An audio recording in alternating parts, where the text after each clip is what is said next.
to start with Dr. Singer. So if you'll stand up, Dr. Singer, and tell a little bit about you. Neil Singer is an internist who practices in Sedona. He has a concierge medicine practice, which we will find very interesting tonight, and we will be able to ask him some questions. He is board certified. He went to medical school at Albert Einstein College of Medicine in the Bronx. He did his internship and residency in internal medicine at Mount Zion Hospital and Medical Center in San Francisco. And he was the chief resident in medicine at Mount Zion Hospital and Medical Center. And as I said, he practices in Sedona. He's an internist, and his practice is concierge medicine. And full disclosure, he is our doctor. Yes, he is our physician. And he's great. Yes. Thank you,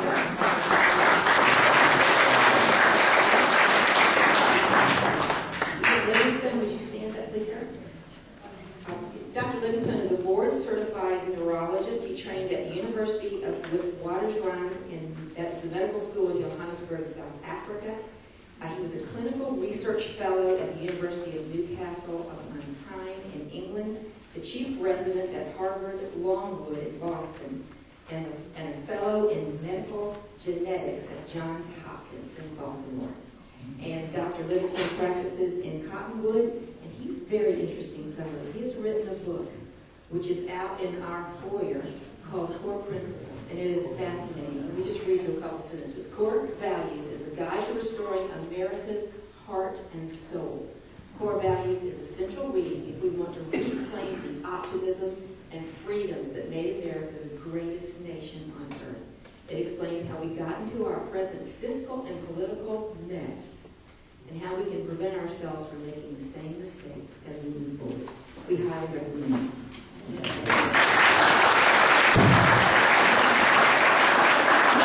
Last but not least, Dr. Hansen. When I asked Dr. Hansen to send me a CD, he sent me an email. And I thought I was going to fall off my chair. So he dared me, and I'm going to read it. These are written in his words. Dr. Paul Hansen was raised in Minnesota by dour Norwegians. He fled to Arizona 50 years ago to escape dour Norwegian relatives and lukefish. His unpromising baseball career ended in injury during college at Northern Arizona University, so he turned his attention to medicine. He attended the University of Arizona College of Medicine and performed missionary work in Mexico. He took some time to learn the Mexican language and to appreciate their culture, as well as their parasites. He specializes in internal medicine and geriatrics. For those of you who don't know what geriatrics is, that's old people. He has taught doctors in Phoenix and in Cottonwood, and he's appeared on Jeopardy! His college sweetheart, also his lovely wife Kay, is raising him and 4 sons and 6 grandchildren. He's done hospital rotations in England, Canada, and Mexico, and then he snuck back across the border. So please don't let them know where he is right now.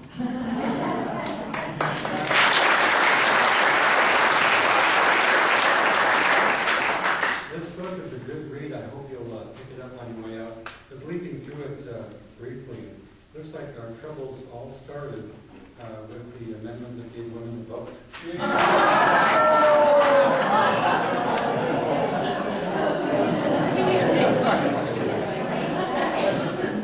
Okay, I think the best thing for us to do is we have some broad themes that we'd like to go over first with our physician panel, and then we're going to open it up for the microphone to travel around so that you can ask questions.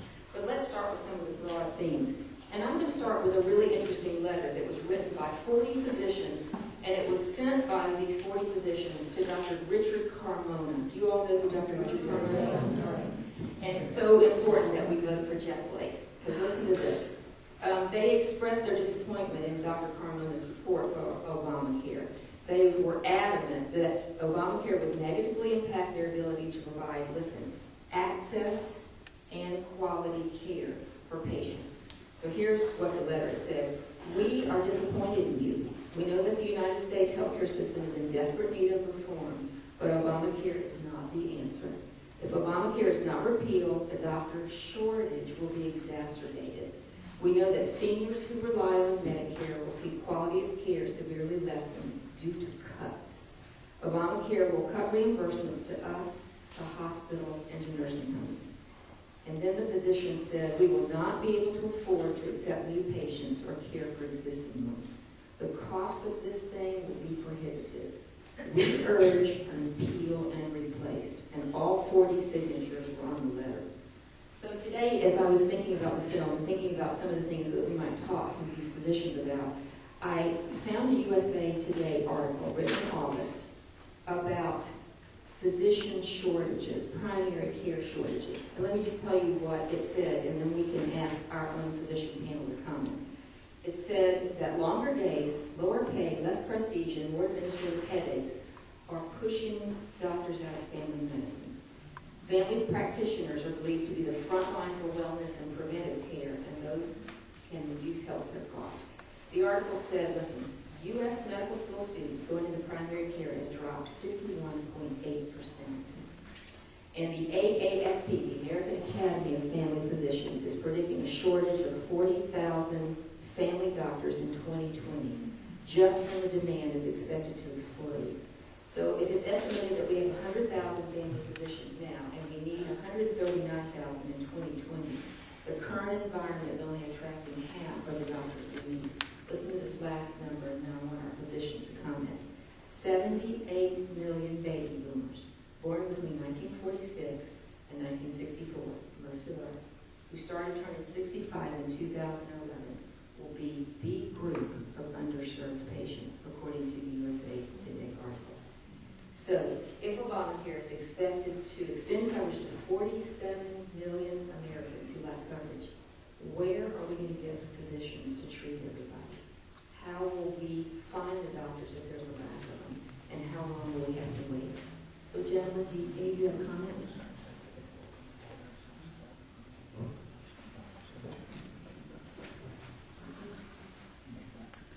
Well, I remember what they spoke about in the documentary there about 1992. The government decided to go ahead and limit the number of medical school slots. And that really did cripple the incoming doctors. Now, one of the reasons why we have so many foreign doctors coming here is to help fill the void left by that gap. So that's one condition. I want you to think about something. Verde Valley Medical Center is an educational center for training doctors, medical students, and resident physicians in internal medicine. We have several dozen of them now. And the average one who's in medical school now is paying $35,000 a year for tuition. So by the time he finishes 4 years of medical school, or Oscar Catholic school in this case, that's $140,000 in debt just for tuition, not counting living expenses. So by the time he gets done with his schooling, he has to decide, okay, what specialty am I going to go into? And how am I going to pay back all these loans? And he can say, well, if I go into family medicine, it'll take me 20 years to repay these loans. If I go into surgery, with higher compensation, I can pay it back a lot quicker. If I go into radiology, same thing. So a lot of them have just financial concerns about what kind of specialty they go into. I happen to love geriatrics, and I'm not going to change. And I was lucky to be educated a long time ago before we went on to gold standard, so the tuition levels were quite a bit cheaper at that time. Dr. Singer, we would really like to know more about concierge medicine. Can you give us a little tutorial? Well, I can, but would you like me to answer your initial question? Yes. So I guess, I agree with Dr. Hansen here that I think the critical mistake they made in Canada is the thought that decreasing access to medical care would decrease cost. And in my practice, the concierge practice, I've seen the exact opposite. I mean, the more patients have access to you, the more you can see them when they're sick, the less sick they become, the less costly their care is. So I think the critical mistake in Canada was thinking that less doctors equals less care. You know, what happened in Canada and what happens here is when patients are frustrated and they don't get the care they want the care even more. So in Canada, you have a bunch of frustrated patients, understandably so, that are demanding the care that they think that they want, that they deserve, that they're paying their taxes for. In my practice, which is a concierge practice, which is a much smaller practice, I have 400 patients versus probably 1,500 or 2,000 that Dr. Hansen has. I have the ability to see every patient every day. No one has to call and argue with my staff to get in to see me. So patients are not frustrated when they come see me. We can devote more time to their putting out their frustrations, but their problems, and deal with a lot of preventive care. So I think, and I have a lot of comments about the movie and Obamacare, and I may be the one sort of non-Tea Party member here. But I think clearly we do not want what Canada has. You know, we want to increase access to primary care. And to answer your question, you know, there may be 42 million people who will be covered by Obamacare. And that's the individual mandate. I mean, obviously Obamacare has a lot of other things that I agree with, and I think a lot of people here agree with. But right now, a lot of those patients are getting care. But they're getting care in the emergency room. So they're ramping up the number of physician assistants and nurse practitioners and doctors in emergency rooms to take care of the patients without insurance who go to the emergency rooms to get care. So I think one thing that will happen is there should be a shift away from emergency room practitioners, put them in primary care settings, and let them deal with some of the patients that went to the emergency rooms. And clearly there still will not be enough physicians or nurse practitioners or physician assistants to see those patients, and that's one of the issues. Okay, Dr. Livingston. Andrea, before you go on, we might just talk about my experience last week with Dr. Singer. Yeah, go ahead. I pulled a bonehead move and fell off a ladder and smacked the back of my head pretty hard on a Saturday afternoon. And by Sunday morning, I was getting ready to go to church, I felt dizzy and all that.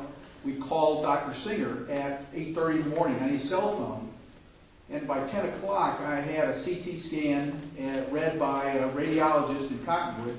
And we actually went over here to the Verde Valley Emergency. Fortunately, no problem. Thank you, God. But, you know, I watch what I see on the, you know, if that's anywhere near even half of what we can expect, that troubles me, that I can't have that kind of access. But that is a perfect example of being able to get in and get taken care of. If I had blood on the brain, who knows what would happen. It might take weeks to get a CAT scan. But that's the kind of service, medical attention, I think, that we all deserve and we want. So, personal experience. So thank you, Doc. Yeah, and the radiologist had a sense of humor. They figured out there was a brain in there. Yeah. Lloyd, Yes. never ask the wife to hold the ladder. Well, you know, I still am suffering a little bit, though. My ego is still quite bruised. I just want to know. Okay, on a different subject, the physicians that wrote Dr. Carmen also mentioned an issue about quality of care. And I have a very old friend. We've been friends for 4 years, and she practices OB/GYN in Palm Bay, Florida. She's now doing GYN surgery only. But I called her today and said, you know, since we've been friends a long time, I want to know your comments on this. Just sort of talk to me for a few minutes and let me make some notes. She said, okay, here's my opinion. There are regulations on top of regulations, interferences on top of interferences. She said, what concerns me the most is that Obamacare could destroy my ability to do what's right by my patient. I'm constantly worried about what might be denied. She said, I worry about, will I have to fight to get results? Will my patient's needs prevail in the process? She said, listen, let me give you an example. I have a gynecology practice. When my patients come in, I like to do urine tests, because here are my patients coming in for GYN exams. She said, I can detect blood, or sugar or infections very early and treat them. That's sort of what I do. I care for my patients wholly. And then she said, now I've been told I can no longer do urine tests on my patients because they're not covered, they're not getting paid. So the patients have to pay for them out of their own pocket. She said, strangers shouldn't be telling me how to care for my patients. So gentlemen, do you have any comments on Carol's example? I'd like to take a different track here. I've practiced medicine on 3 continents. I've seen medical care being rationed in England. Lots of stories. Can you hear? Can't hear me. Stand up. Let me start again. I've practiced medicine on 3 continents, in South Africa, England, US. I've seen medical care being rationed in England under the National Health Service. One of the reasons I left England to come here. I have lots of stories, but I'd like to take a slightly different track. And a lot of what we discuss is the cost and economics of healthcare.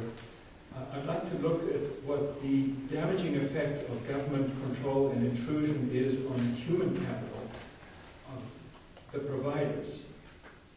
And this is where I can address the quality aspect. Because once an individual is deprived of their satisfaction and fulfillment in work, being valued, being respected, education being respected, and so on, once you devalued from being a physician to a healthcare worker, once you devalued to being just another schmuck in a white coat, which I've heard several times from administrators, your desire to do the best starts getting eroded. It's human nature. It's not just financial reward. So what I'd like to do is not describe my experience, but to give you some information from a huge survey done by Merritt Hawkins, which is the biggest physician search group in the US, publishes an annual report on physician attitudes. And this is the report that was published within the last month. And I'm just going to read you some aspects of this. And this addresses not just the shortage of physicians coming into the pipeline, but I think the bigger threat of the shortage of physicians cutting down their practices, restricting access of patients, and leaving medicine altogether. And here's some statistics. These were survey results responded at least by over 8,000 written comments from physicians throughout the country. 84% of my colleagues think medicine as a profession is in decline. Majority would never recommend medicine to their children as a choice of profession. Compared to 2008, physicians are seeing 17% fewer patients per day. Physicians now spend 22% of their time on non-clinical paperwork. Those are patient hours that could be spent. 60% of physicians say they would retire today if they could do so. 52% of physicians have already limited the access of Medicare patients to their practice or are planning to do so within the next 12 months. 26% of all physicians have completely closed their practices to Medicaid patients. 60% indicate that passage of the Affordable Care Act, Obamacare, has made them less optimistic about the future of healthcare in America. And 62% said accountable care organizations, which are created under Obamacare, will not increase healthcare quality or decrease cost. What I also find interesting is the number of independent physicians in practice. People have their own practice. People like Dr. Hansen and Dr. Singer are dinosaurs. They soon will disappear, won't be anyone left in practice. Because in the year 2000, 57% of physicians in the US had their own private practice, single or a small group. In the next year, it's now 33%.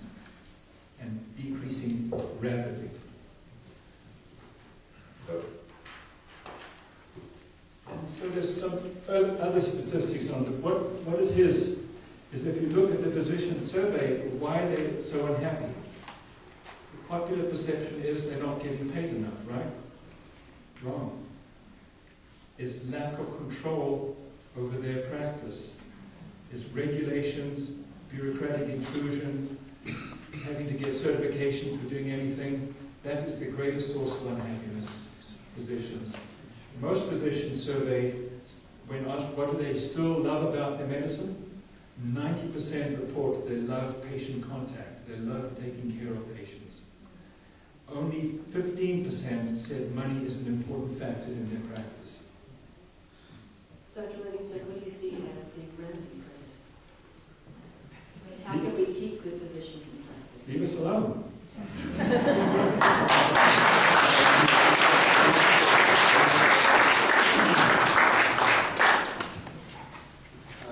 I'll give you a little illustration.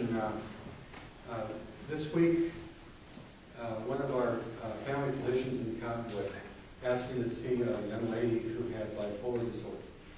She had just moved here from the state. Back in her home state, she was on access, or excuse me, on Medicaid. So when she moved here a few weeks ago, she got enrolled in the access program. And as a favor to the family physician, I saw the young lady and found out what her problems were.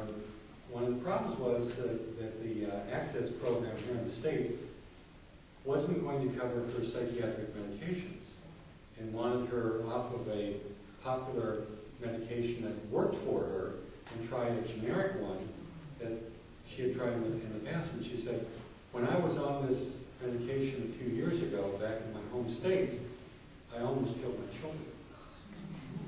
And, you know, it breaks my heart. And so we're fighting to get this medication that she's been on the last few months, and one medication that really works for her. And her husband told me, he said, when she takes this medicine, she's a normal person. So Medicaid and access put a lot more government between me and the patient. So, and the less government we have between the doctor and the patient, the better off we're going to be.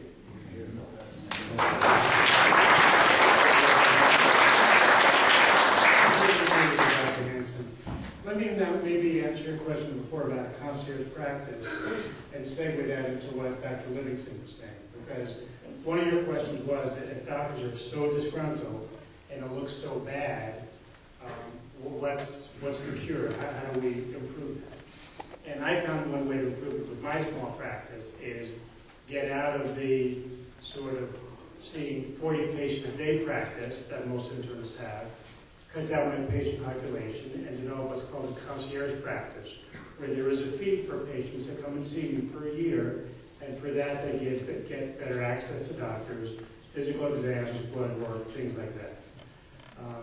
Now, you know, Dr. Livingston was talking about how physicians are upset that they're retiring more early, and one of the benefits of a concierge practice is because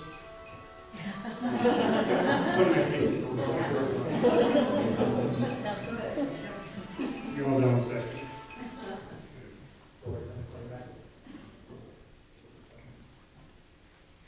But that's the access that patients have to me. But one thing that can extend my ability to practice longer is seeing fewer patients per day. If I have a more reasonable lifestyle during the day, if I see 10 patients instead of 30 or 40 patients, concierge physicians are able to work much longer. So I'll be 58 in about a month. And I could not have continued doing what we were doing for another 5 years. With a concierge practice, physicians are able to practice much longer. So one of the benefits of a concierge practice is you're getting doctors who are very experienced, who have over 30 years of experience, working another 10, 15 years into our 70s, being able to provide some care for people. Thank you for that.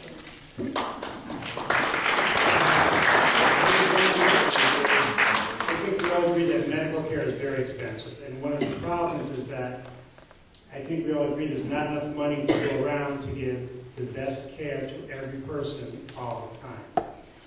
And the same way that I have 2 children in high school here, and I know that the high schools certainly don't get enough money to educate our kids. And I understand that, and fortunately I have the ability to partially subsidize their care, so I may give an extra $500,000 a year to the school so they can afford books and toilet paper and outings for the teachers.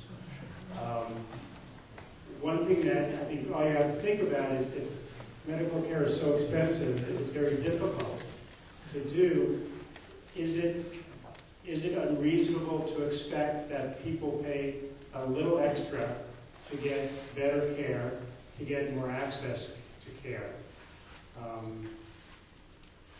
That's a question. I mean, obviously, patients who are part of my practice feel that it is worthwhile. They value their health care. They understand that. Now, in an ideal world, that shouldn't be. In the ideal world, every patient should have access to every doctor all the time. But because of insurance companies and things, that's not the case. You say a little extra, what's a little extra? Well, my practice is $1,500 a year for a concierge practice. Does Obamacare outlaw concierge medicine? Obamacare actually encourages it. And I used to be part of a company called MDVIP, which I'm no longer part of. That company has been shown to decrease hospitalization by 52% in Medicare age patients. So Obamacare, or the federal government, loves concierge practices because they can actually decrease the cost of taking care of patients. Now, part of it is because we're subsidizing it. But, you know, Dwight gave an example of what happened on Sunday. And that isn't a great example because you did wind up going to the emergency room and getting a CAT scan. A much better example happened the night before. At 12:30 a.m., I got a call from one of my patients whose husband had a severe allergic reaction to something. And they wanted to know what to do. You know, should he go to the emergency room? And I said, well, no, just, you know, give him some Benadryl, and I'll see him tomorrow morning at 8 o'clock. She didn't have any Benadryl at home. So I said, you know what? My son has Benadryl. Why don't you come to my house, and I will give it to you, and then I will see you in the morning. So in any other practice, that patient would have wound up in an emergency room with the cost of thousands of dollars because they do CAT scans on everyone there. So that's one way that either a concierge practice or excellent access to physicians and not being concerned about calling those physicians would help. I think a lot of patients are sort of justifiably concerned about calling the doctor on call if they don't know you with a problem. And I would encourage you all, you know, call your doctor if you have a problem in the middle of the night. And again, we're all on call for each other. We would rather get a call in the middle of the night and try to help you and avoid an ER visit because that will save thousands of dollars per person. I'd like to make a segue from what some of Dr. Singer's comments to cost, because I think cost has been a big issue in the film. Cost is something we're all concerned about. I don't know if you all saw the September 22nd airing of My Company, where Dr. Michael Burgess, he's the Republican congressman from Texas, was being interviewed. Also, another primary care physician, Marcy Zwilling. Dr. Burgess had an interesting perspective. He said, he was talking about what happened when Obamacare was passed. He said, they didn't ask us, the physicians, what we thought. He said there was no transparency, it was done behind closed doors. And he said the people that designed it were union leaders protecting their members, 5 or 6 congressmen, several pharmaceutical executives and lobbyists, but not physicians. And then he really dropped a bomb on Governor Huckabee. He said, listen, everybody needs to understand this is not free. The CBO estimates that this will cost taxpayers $2.7 trillion, and that number's rising. And we are already $16 trillion in debt as a nation. This is a huge tax. And today I saw on the news, the CBO said 30 million people will be uninsured. That's 2 million more than were forecast in 2010. So more taxes. What I'd like to do is just sort of move the microphone a little bit. Is there anybody in the audience that is involved with health insurance? And if you are, would you, just give us a few minutes of your perspective, and then Dwight's going to actually give you a real live perspective of what's been happening, just briefly, in our own home, and the rate increases we've seen after there was so much discussion about premiums being flat. So, ladies, Sharon, would you like to stand up and just give us a couple of minutes? Well, I'm in the health insurance business, and I work mostly with seniors, so Medicare plans. And a few years ago, as a broker, there was a particular company that offered such wonderful rates for people for supplements. And it certainly wasn't for my commission that I would sign them up, because the premiums were so low. And it made me feel good to help people get into a good plan that would serve them well. Well, last year those rates went up 20%. This year, 30%. So obviously I'm not working with that company anymore. But I mean, it's no secret at all that it is a very broken system, and something needs to be done. But I had a thought, and it parallels this, but has nothing to do with healthcare. But a good friend of mine from California was involved in the PG&E. He was a seasoned administrator with PG&E. And I don't know if you all remember, some of you may be from California, what was about 15 years ago, 20 years ago, when they were having all these blackouts and all kinds of horrendous issues. And my friend, as an administrator with PG&E, said, this happened when the government stepped in and told us how to do our job. So I think the key thing here is, yeah, it's broken, something needs to be done, but the government making healthcare decisions may not be in their realm of expertise. Let me just say one thing again. Full disclosure, we've worked with Sharon in terms of getting Medicare Advantage plans. So I make sure that you all know who these folks are. But we worked with Sharon last year when I went on to Medicare. So. Did you want to make a comment, Deb? Well, my name is Debbie, and I'm a nurse case manager for Senior Medicare Advantage for a big company, national company. And our goal is to help our members to have effective self-care management so that we can prevent them from needing to go to emergency rooms and hospitals. And statistics show that just having someone that calls them on a regular basis, talks with them, answers questions, educates them a little bit, does really affect the amount of time that they do spend in emergency rooms and in hospitals. And so, I hear a lot of people under their breath saying, oh, it's an insurance company. And yeah, there is a lot involved with that, but a lot of what we pass on to our members is driven by Medicare. And we're under Medicare guidelines. And so a lot of the things that we authorize is because that's what Medicare has told us we can authorize. Thank you. Dwight, do you want to just very briefly... Hang on, yes, hang on. Dan. Here you go. I'd like to ask a question to the doctor. Is this thing on? Yes, keep it close. You heard about when Obamacare kicks in 2014, apparently there's a 15-member panel called the Death Panel, and they will determine what treatments you can receive depending upon your age and your viability and your productiveness and all of that. That's a scary thing for all of us, because I'll be 74 next month. I'll be right on the edge of that line they draw. Would you comment about that death panel, if that's the right term, and if that really is true? I think the terminology goes back to Sarah Palin, who popularized the term. What's hidden in Obamacare is only now being found out. Any idea of how many new federal agencies are created under Obamacare? 159 at the last count. These are new agencies within Obamacare, mostly run by unelected czars. As far as this death panel issue is concerned, I'd just like to refer you to a policy analysis from the Cato Institute. Does anyone ever look at their literature? They're a wonderful think tank.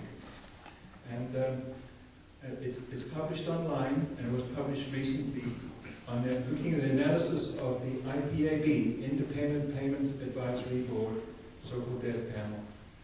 And here's a couple of little things that are amazing. It's a 15-man unelected group of people. They are not accountable to anybody. This is an admission that the government has badly mismanaged healthcare, and the effort to solve that problem by giving unfettered power to unelected government officials, firstly. Did you know that the IPAB can raise taxes as it can alter Medicare payments?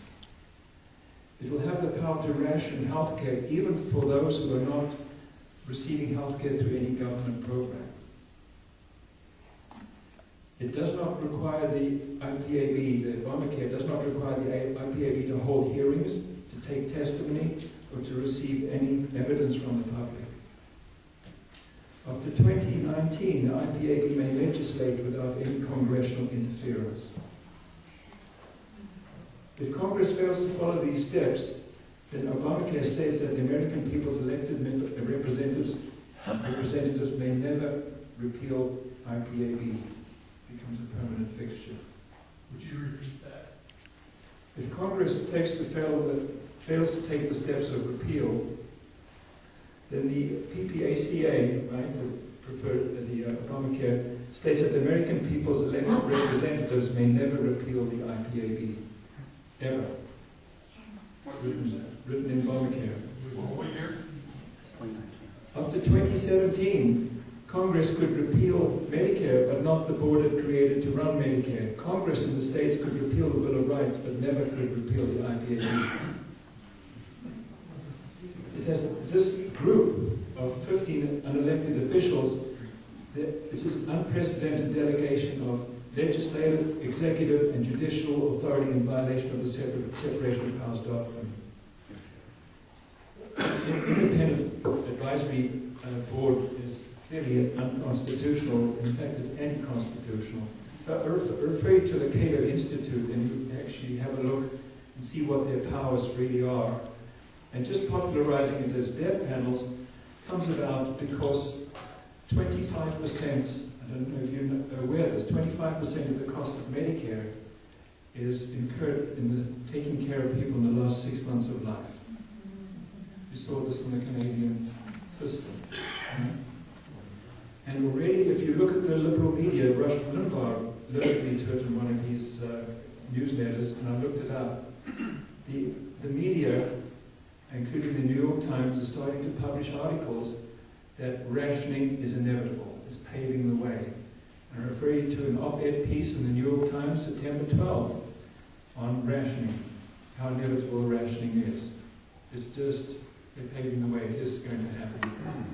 If I may add something, Dr. Livingstone, I actually looked up the IPAB today because in the Huckabee interview, Dr. Swelling said that's the one thing in Obamacare that scares her the worst. So I got curious and I looked up some facts.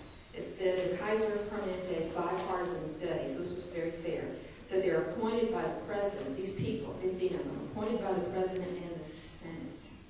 They serve a full 6 years. The recommendations can be rejected by Congress if Congress has time to hear them. They can only be removed by the president for neglect of duty or malfeasance, no other reason. And Gail Walensky, a health economist who directed Medicare and Medicaid from 1990 to 92, said, these kinds of independent commissions are almost impossible to remove.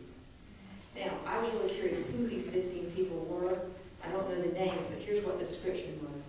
Health finance professionals, economists, health facility administrators, and some physicians, but not a majority of physicians. And here's what the final thing in the article said. It said, it appears that the government is in the middle of your decisions with your doctors. The IPAB is expected to cut payments to providers to hold down Medicare costs. This amounts to denial of care by any other name, according to Kaiser. Who are the providers? These three physicians, hospitals, skilled nursing facilities, healthcare agencies, Medicare actuary. This is my final comment. Richard Foster said that the cuts and the denials through the APAC to control costs will make 15% of hospitals, skilled nursing facilities, and home healthcare agencies unprofitable by 2019. And what happens to unprofitable business? They close.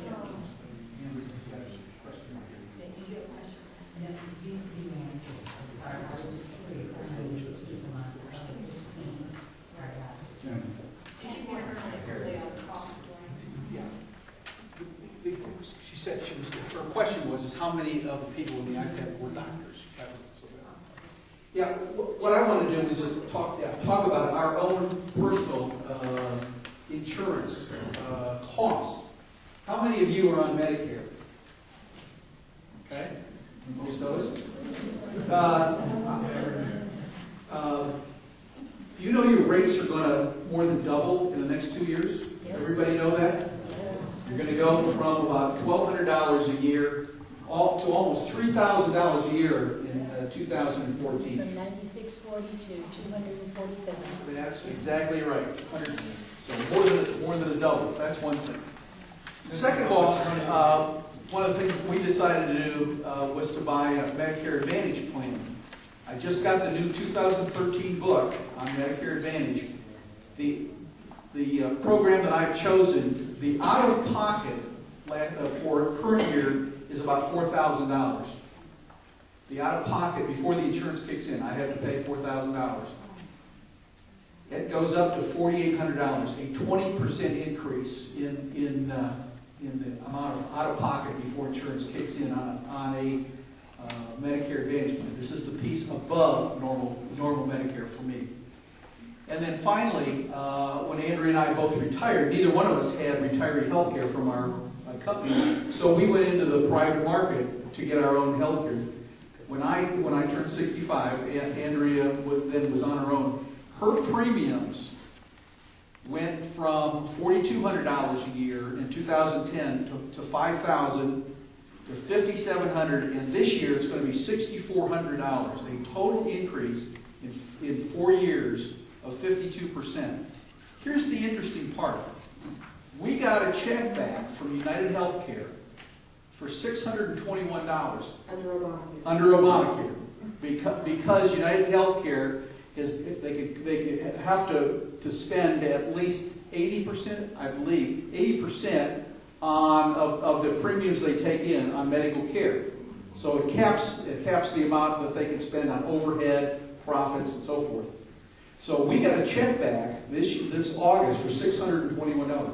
The next month, the premiums went up by $744. The government giveth and the government taketh away. That's what we're in for, folks. Thank you, Dwight.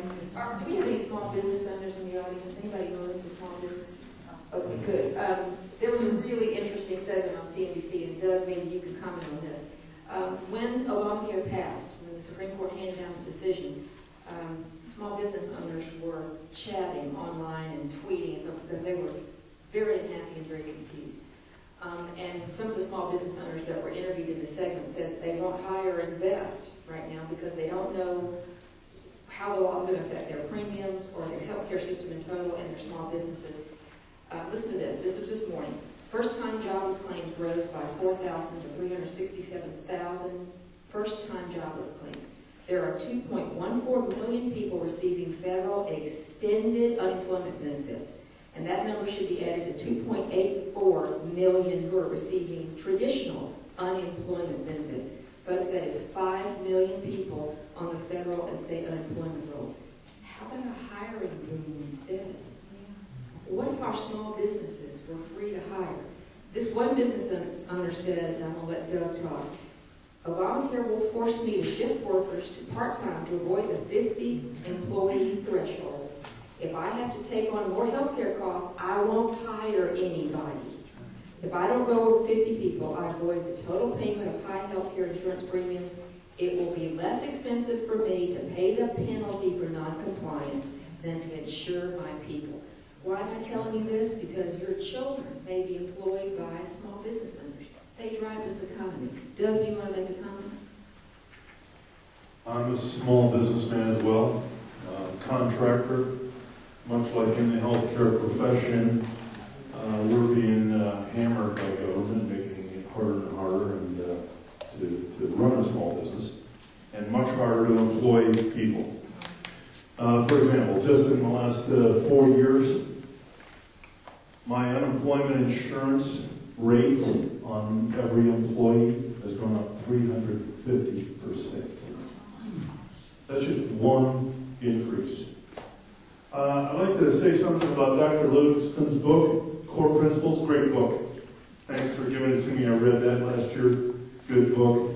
It really talks about our core, who we are as a people. I'd like to see, by a show of hands, how many in this room would like to see Obamacare repealed?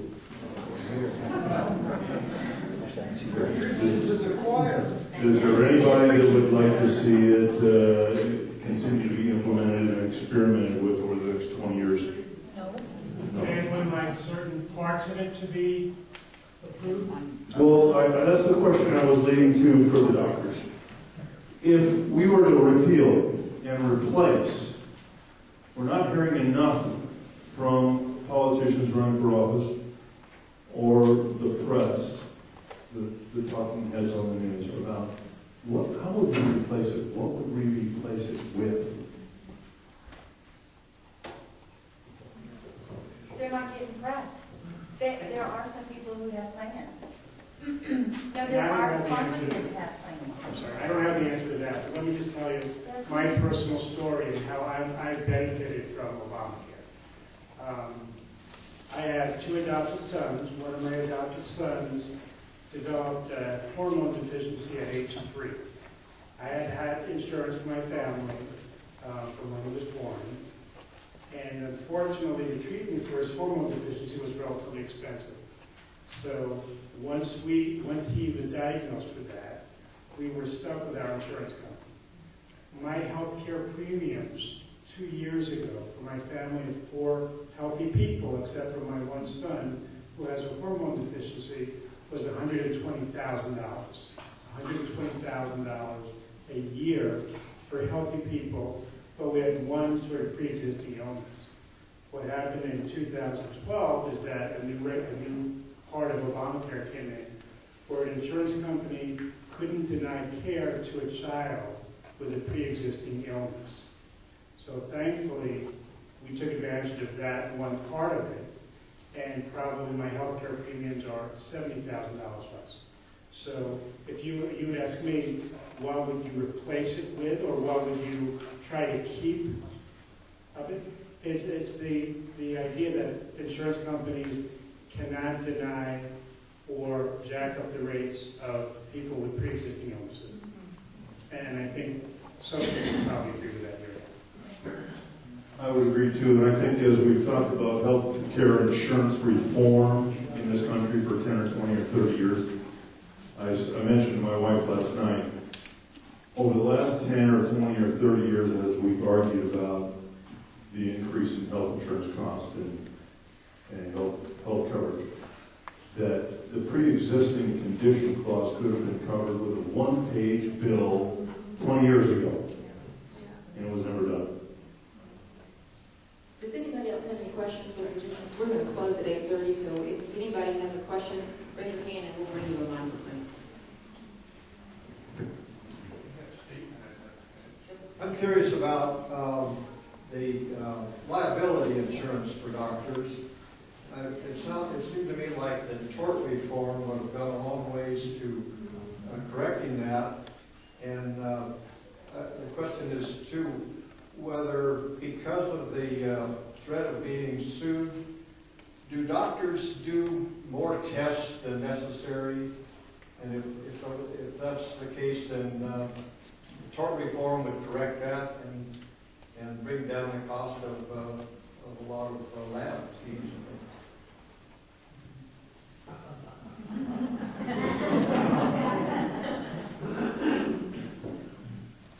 There's been somewhat of a leveling off of malpractice insurance for primary care doctors, which isn't wholly unreasonable. Somewhere between $12,000 and $15,000 covers most family physicians, internal medicine doctors. Surgeons are another matter. You're talking $80,000, $100,000. For an obstetrician, it might be $200,000. For a neurosurgeon, $250,000. So, some of the specialists really get it sucked to them. And, you know, the juries are still awarding some very big results on cases of people with brain injuries, children that are born and something's wrong with them. The obstetrician gets sued, and they have to come up with a lot of insurance money.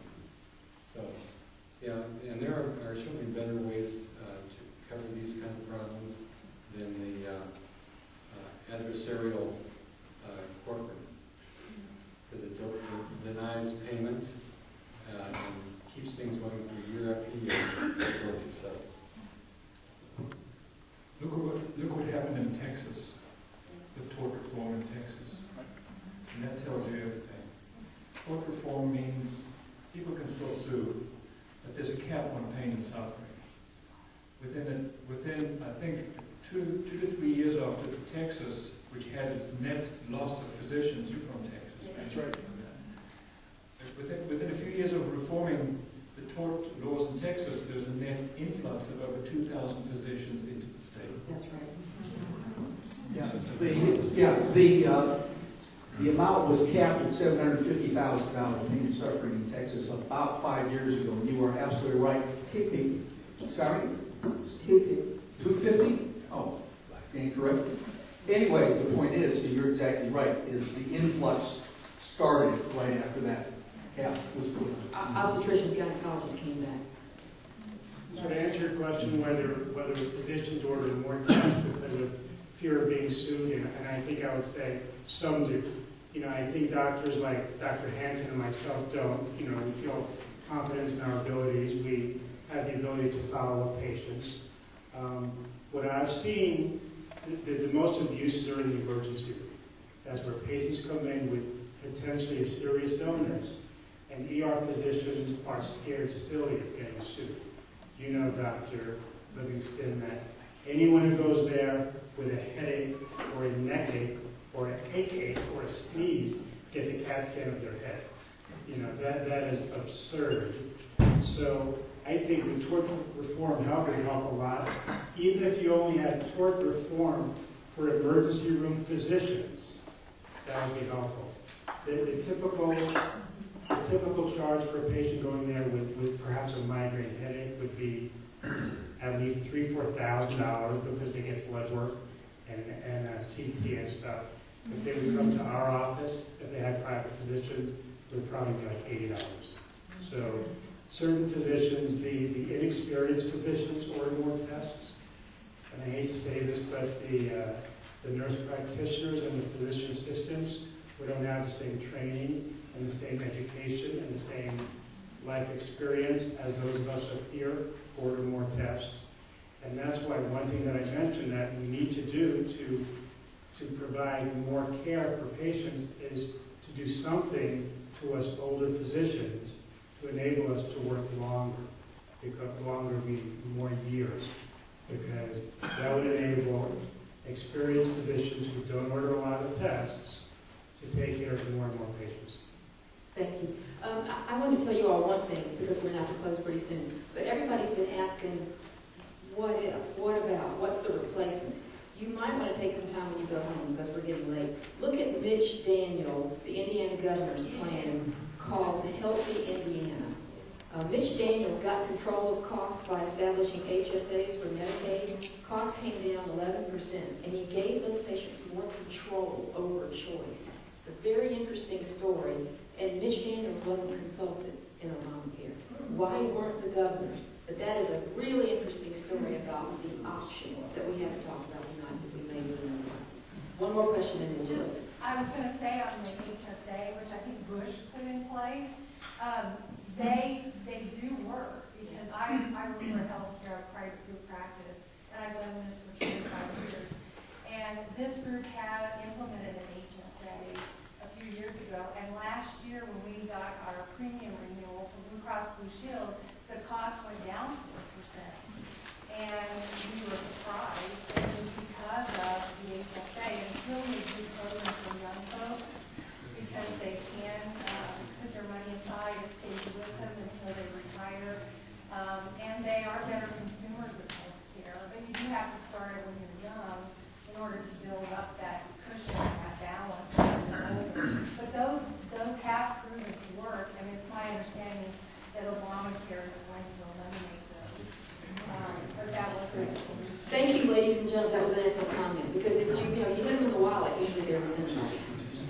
results. Thank you so much for coming. Let's give our doctors a round of applause.